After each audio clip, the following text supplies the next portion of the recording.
Stay tuned for Time to Talk with host Jennifer Graziano of Zion Memorial Chapel and Cox and Graziano Funeral Homes. Jennifer is here to discuss a sensitive subject we all need to talk and think about. Here now is Jennifer Graziano and Time to Talk.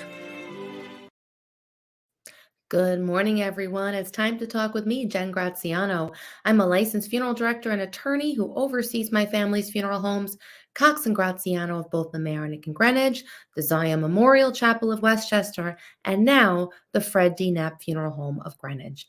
Every week, I come to you discussing important topics and sensitive matters that all of us need to pause and reflect upon at some point, and through this show, I hope to provide a platform to do so.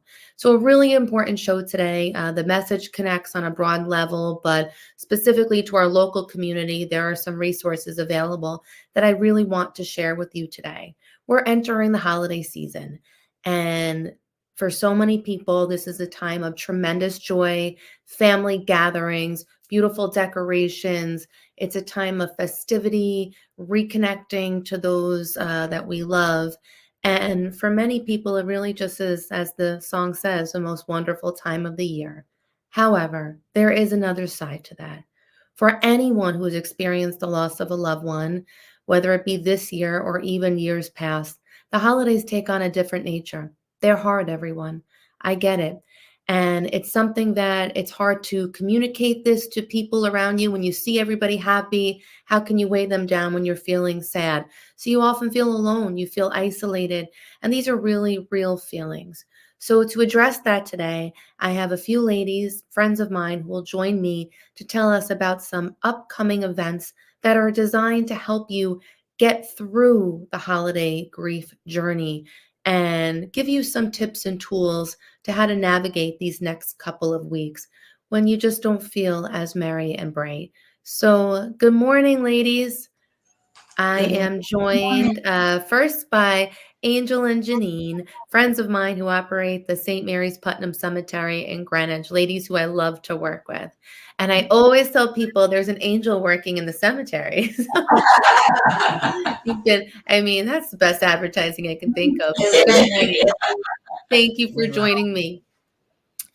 So we see each other routinely, and we're always working together to help the family in those final moments. But you guys are putting on a local event coming up that we really wanted to bring attention to. Can you tell us a bit about that?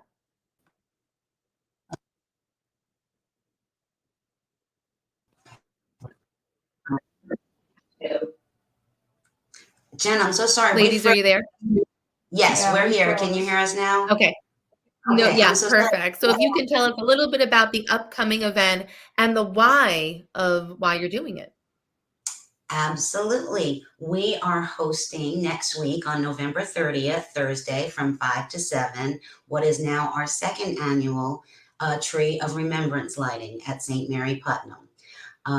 It's open to members of the community, all members of the community. It is not faith-based. You do not have to have family here at St. Mary Putnam. It is an opportunity to come to a tree lighting and hang an ornament in memory of your loved ones who have passed. That's a beautiful thing. So I assume that people do need to RSVP in advance so that you have an ornament prepared for them, correct? We actually have ornaments on site, and the night of the event, we will have tables set up where people can come and write a name on an ornament, and we will get it on the tree. Absolutely. So no RSVP needed. It is open to the public. We have Cafe Bon coming with an espresso, gourmet espresso and hot cocoa bar, cookies, marshmallows, beautiful music. The one thing I would say, Jen, is that I think just exactly what you said about grief.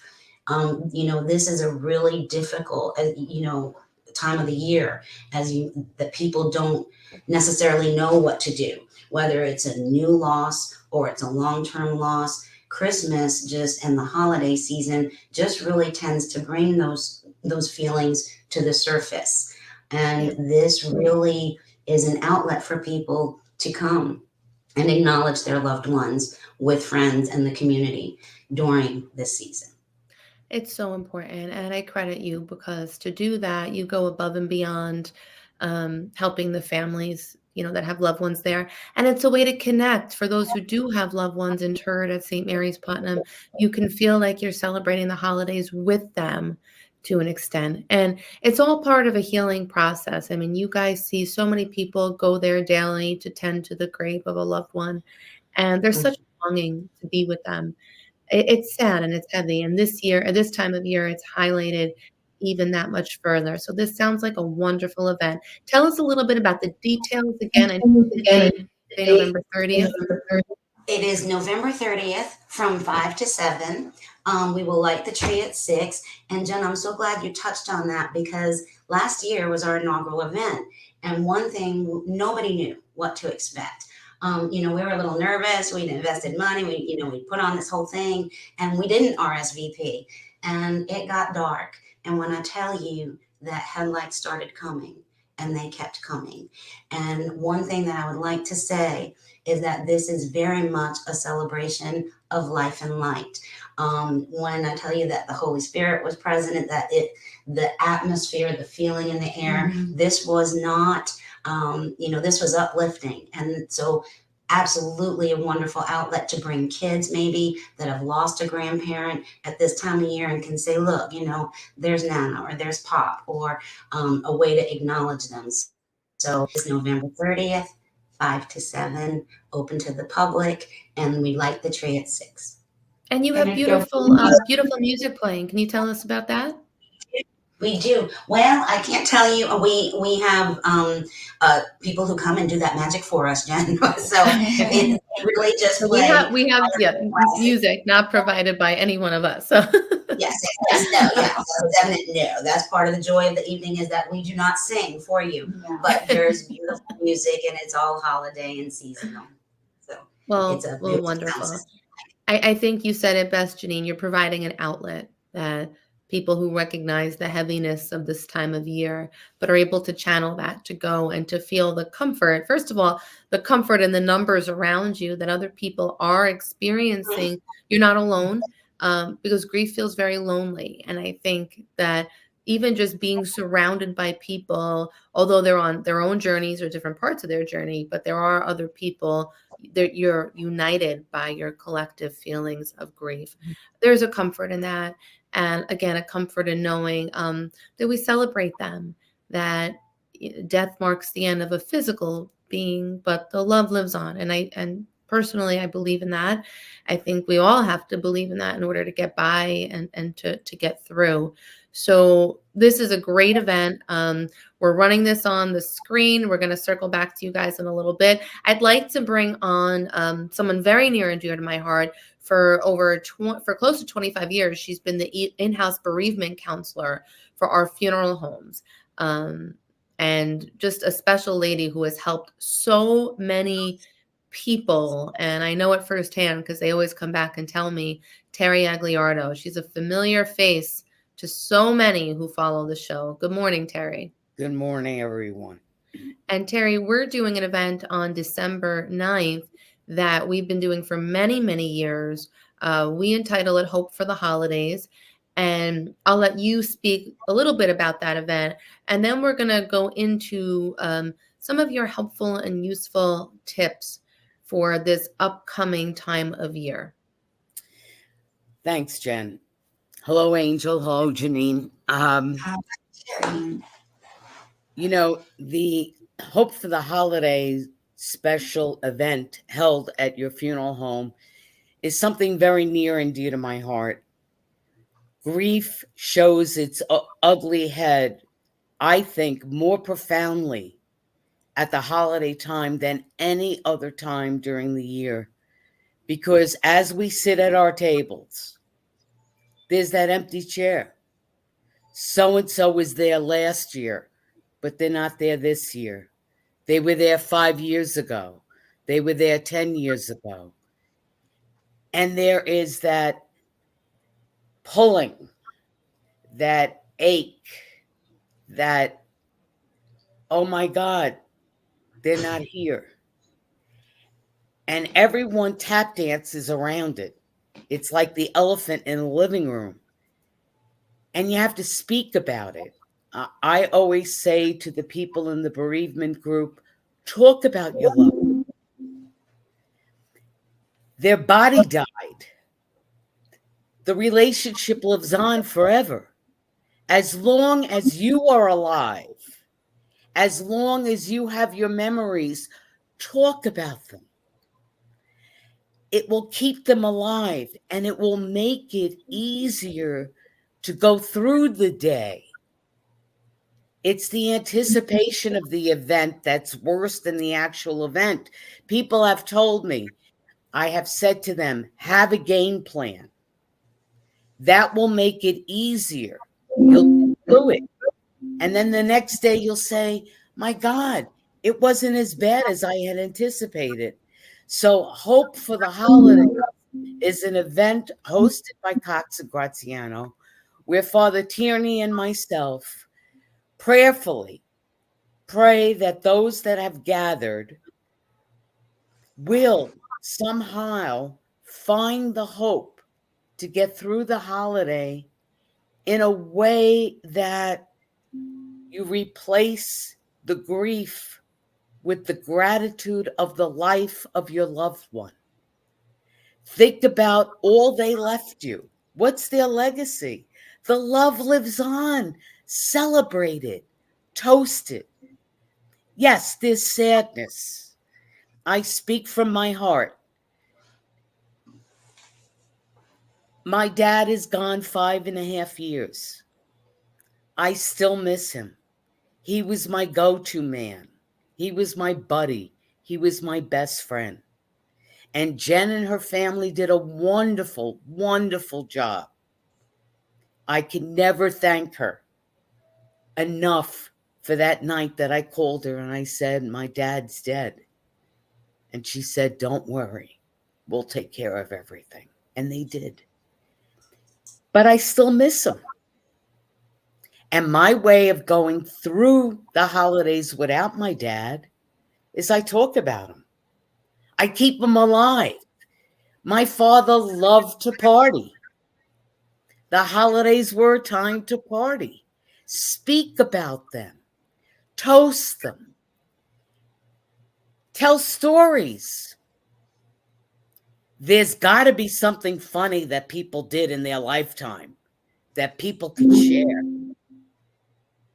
Make people smile. Turn your grief upside down. There's no way to make it better than that. You may want to keep some of the traditions. You want to maybe pull back. The griever doesn't have to dance to the tune of everyone else. They do their thing. It's got to be within the individual griever's comfort zone. So talk about that, Terri. Does that mean that maybe you start new traditions? Yes. You and start unapologetically so. How do you do that? Well, the first thing I do is I tell my bereavement group, you don't need to answer to anyone else. This is your journey. This is your experience. If you say, I can't do that. I can't write Christmas cards. I can't put up a tree. I can't put up a menorah. Fine. No one says you have to. You operate out of your comfort zone. What's comfortable for you? You don't have to answer to anyone. That's number one. Number two, you sit down with your family and say, this is how I feel. I could do this, but I can't do that. And no one has a right to judge. There's so many things I think a griever juggles at this time, ladies. You probably would agree with this. You want to, you don't want your sadness to trickle over into other people. You say you don't want to dampen the holidays for everybody else. And sometimes just that task of going through these motions and keeping a smile on your face, it is so much harder than people realize. So do you just let it go, Terri, and agree to feel what you feel? Or do you keep trying to hold that facade up. Holding the just to save face. facade does nothing for you. The bottom line is speak your truth. I'm here. I've chosen to partake in with the family, but I can only go so far. And when I've had enough, I'm going to leave. And people have to respect that, because it's very important for the griever to surround themselves with people they feel safe and secure with, that they can speak their truth. This is how I feel. Be honest, so that you stay for dinner and say, I think I need to go. I need some alone time. Thank you very much for dinner, but I'm going to go now. My dad, God rest his soul, would always say, make sure you take your own car, because this way it's your exit out. Mm-hmm. And I believe that. I have operated that way my whole life since my father said it to me as an adult. Never take a ride from someone else. Always have your own car, because that's your escape out. Then you're stuck. Yeah. Wise words. It's actually great advice. So with grieving, take your own car wherever you go. And this way, when you've had enough, you're not inconveniencing anyone. You're not asking anyone else to leave. You're saying, you know what? I think I want to go home now. And if you're in a safe, secure environment where people understand, they'll respect that. And they'll appreciate the fact that you made the effort. So wonderful tips. Again, listen to yourself, listen to your own intuition, know your own boundaries of what you can and cannot do, and be honest with them. That's some great advice.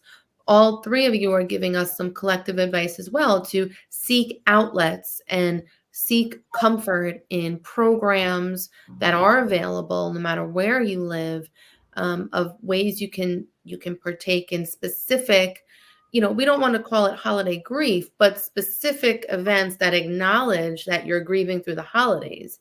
And no matter where you live, I mean, there are places, there are resources. That has to be an important tip, because with your family, again, you might be keeping up an appearance, but with other people who are united by that grief, you can express more of the raw and real emotion, correct? Mm-hmm. Mm-hmm.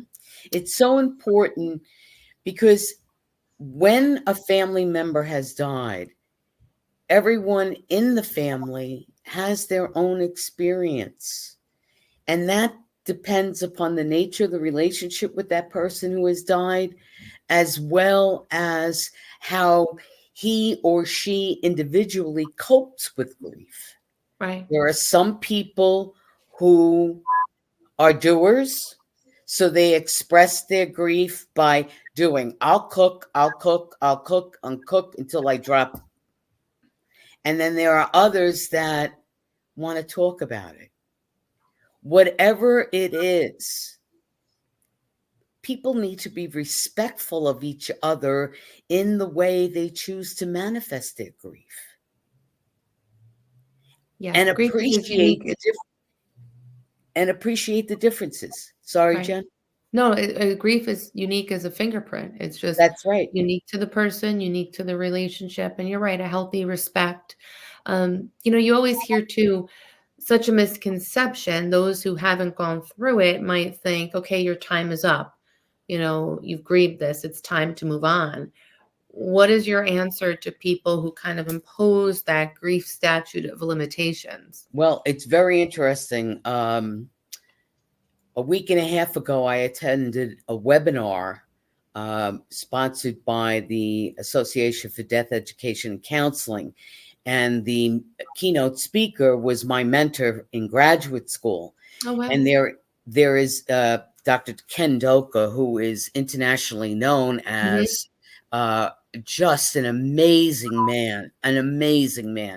And there is now new research being done, and that there is such a thing called prolonged grief, that there are some people who need more time to process, and that it is not unusual for people to really journey through their grief at a much slower rate than other people.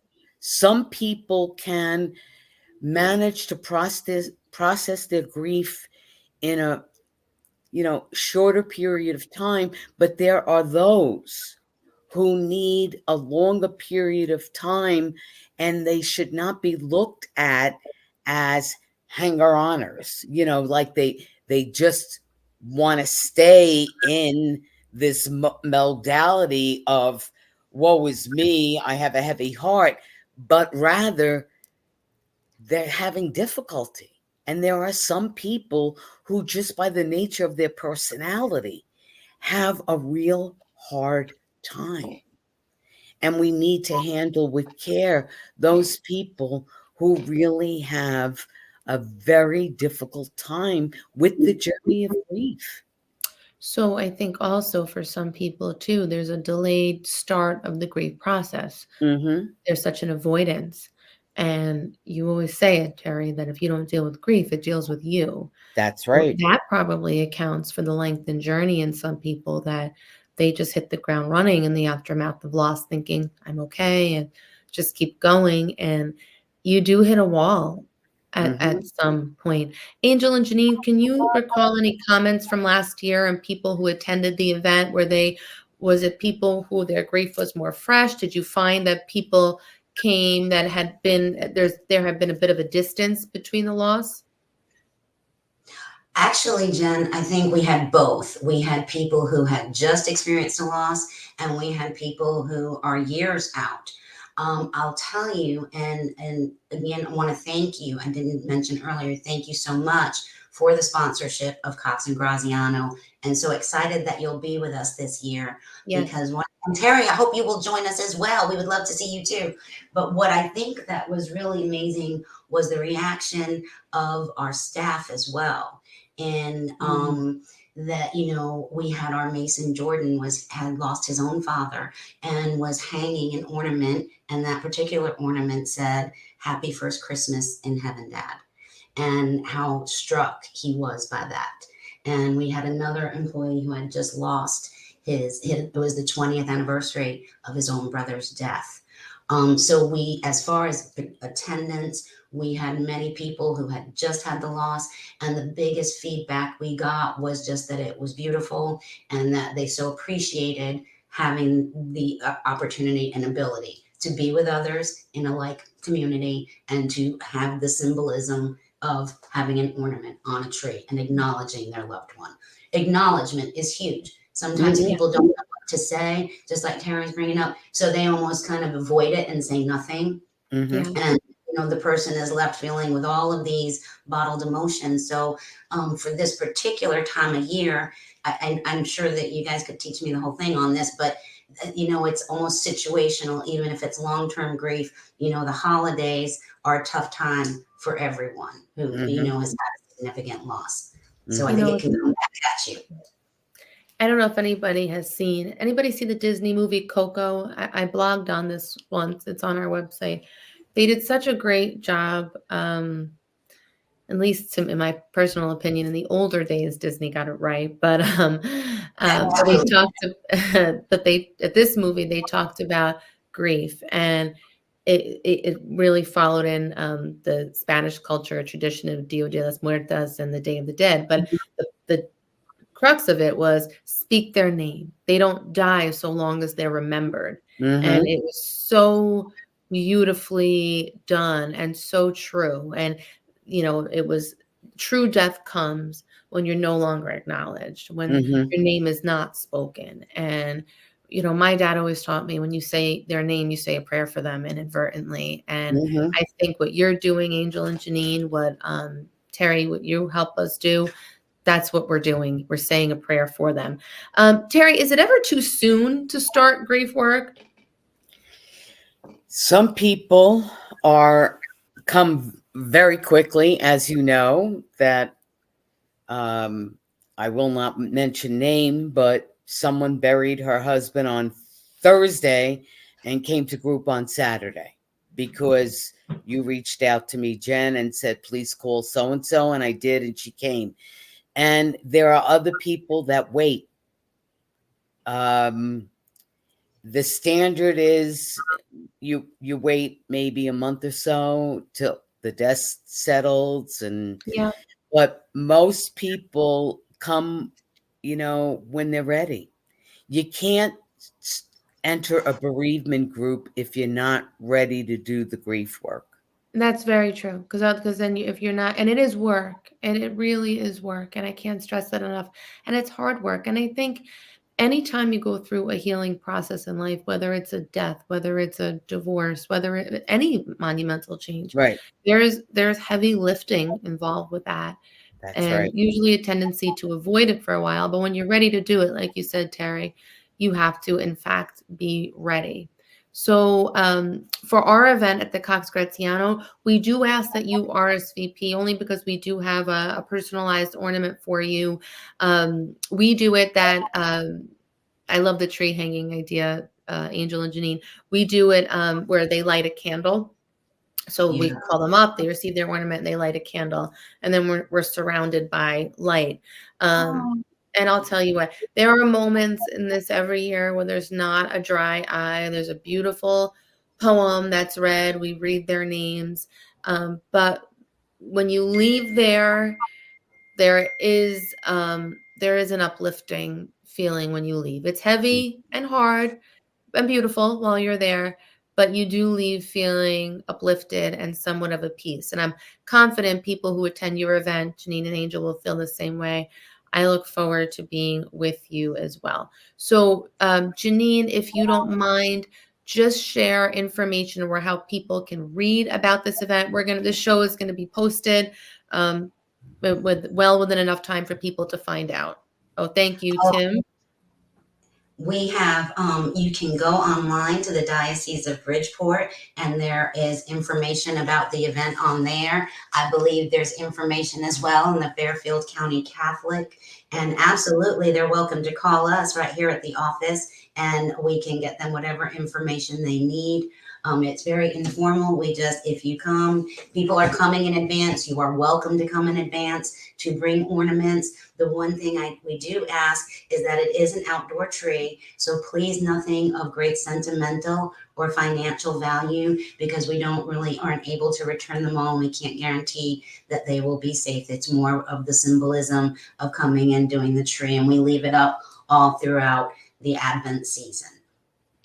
Thank you. And I look forward to being with you as well. And then for our event, and I think it's nice too, like I said, we're always there at that final moment. So I think this is nice that I know you share our sentiments here, that we like to connect with families. It's not, this is more than a transaction. I like to feel we're bonded for life with them. And Dad, I watched Dad do that for years. Our Christmas tradition when I was younger, Dad would take me to so many houses of families that we visited, and we would stop and make a personal visit. And I have to tell you, you would have a fresh baked cookie or something from everybody's house. And I used to say, Dad, I can't eat anymore. But that is for my childhood memories, that meant so much. And it wasn't that, oh my God, here's a funeral director ringing my door. It was, there was a bond there. So I'm honored that we can continue it this way now and having everyone come to us. If you go on our website, www.coxandgraziano.com or greenwichfuneralhome.com, we can give you information. We'd love to have you join and have a special keepsake for your loved one. So ladies, all of you are very special and you do great work. Thank you all. So Thank you for having us. Thank you for all you do. Thank you. Thank you. I wish you all a very happy Thanksgiving. Yes. And on behalf of my family, we wish all of those who mourn that you may find comfort and consolation in the coming weeks.